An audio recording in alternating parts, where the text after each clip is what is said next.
This is your Barbados Today Evening News Update for Thursday, October 11th. So glad you can join us. I'm Fernella Wedderburn. Embarrassing. That's how Vice-Chancellor of the University of the West Indies, Sir Hilary Beckles, today described the abrupt closure of the Washington University of Barbados. Last Friday, operations at the facility, based at the Casa Grande Hotel in St. Philip, came to a halt after its Chief Executive Officer, Rao Venkata Gopi, was arrested and charged with multiple counts of fraud.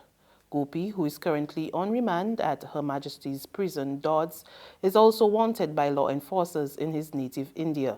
Speaking at a news conference this morning at the Cave Hill campus to announce its global ranking as the 5th best university in the world, Sir Hilary lamented the plight of the young Indian students who have been left stranded.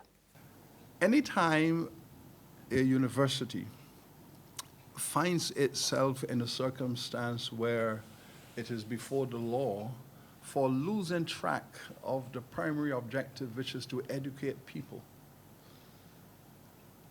And I have read the media coverage that these young people are claiming that they have an ethical right to the education that they have paid for.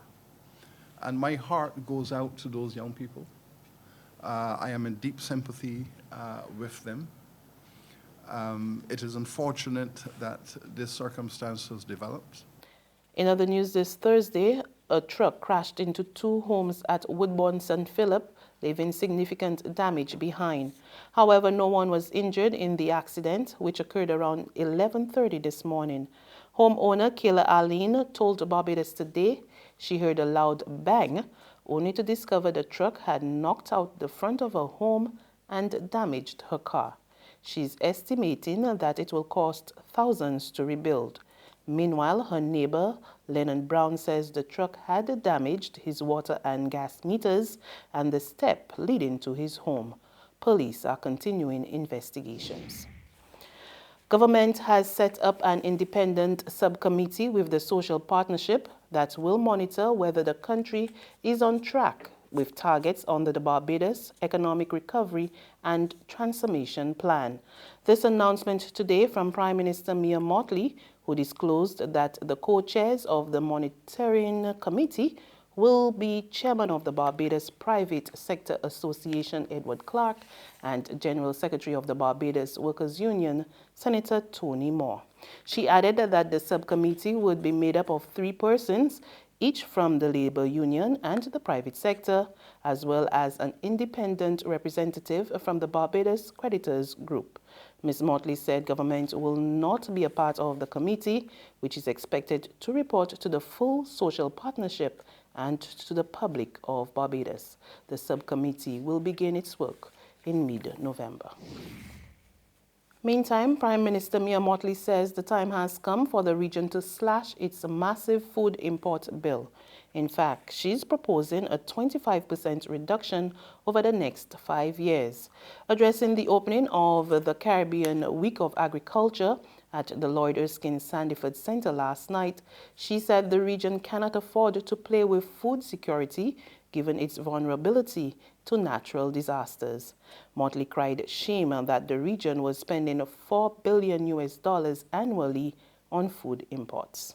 I do not accept that it is beyond the capacity of the Ministries of Agriculture, the Ministries of Finance, the Ministries of Trade, the Ministries of Transport of the region to at least work ourselves down to a reduction of 25% of our food import bill in the next 5 years.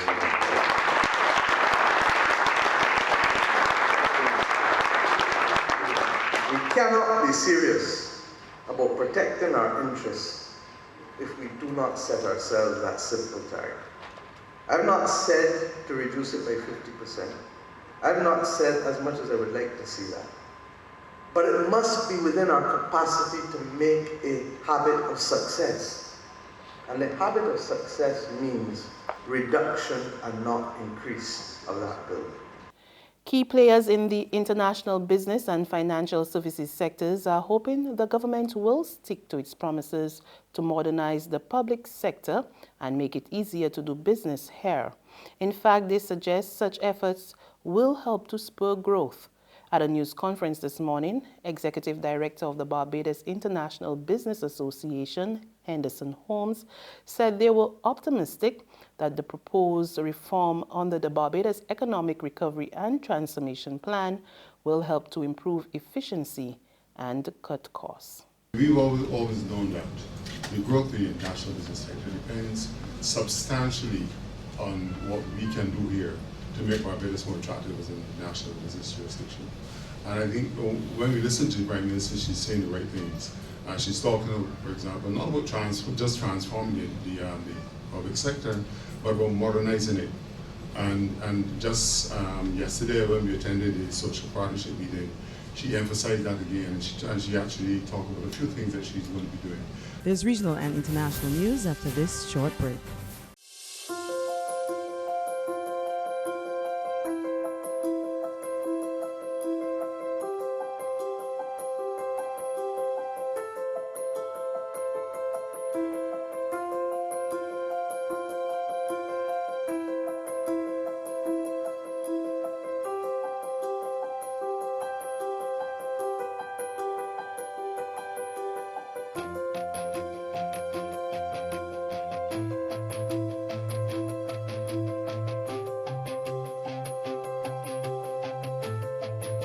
Barbados Today, news you can trust.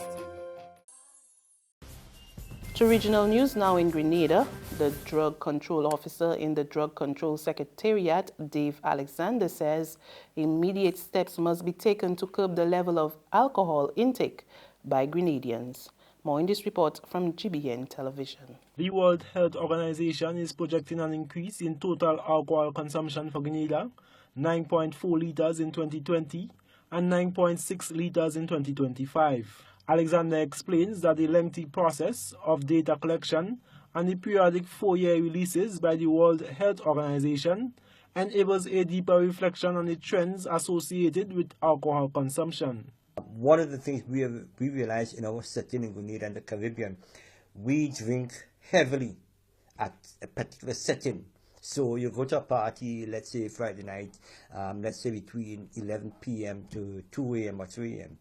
That's a setting. And so the amount of consumption that takes place there, that setting, is cause for concern, especially given the fact that we are drinking quite a lot of spirits.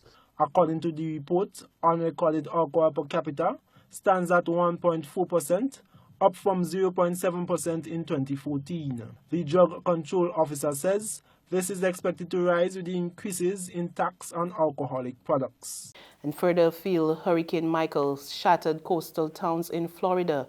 Homes were ripped from their foundations and roofs were torn off schools by the near-record force storm blamed for 7 deaths. Here is an update from Reuters Television. Michael has moved on from Florida, leaving in its wake unrecognizable destruction, particularly here in Mexico Beach along the Gulf Coast. On Thursday, the skies cleared and residents took stock of what remained after the hurricane slammed into Florida's northwest coast with screeching 155-mile-per-hour winds and pushing a wall of seawater inland. Reuters' Rod Nickel was there. The devastation in Mexico Beach is really on a whole different level from other communities which have pretty severe devastation in their own right. There were almost entire blocks of small beach houses that were just gone without a trace. Presumably the storm surge came in and washed them out to sea. There's power lines, there's big trees across the road. You start to get used to seeing homes with the roof torn right off.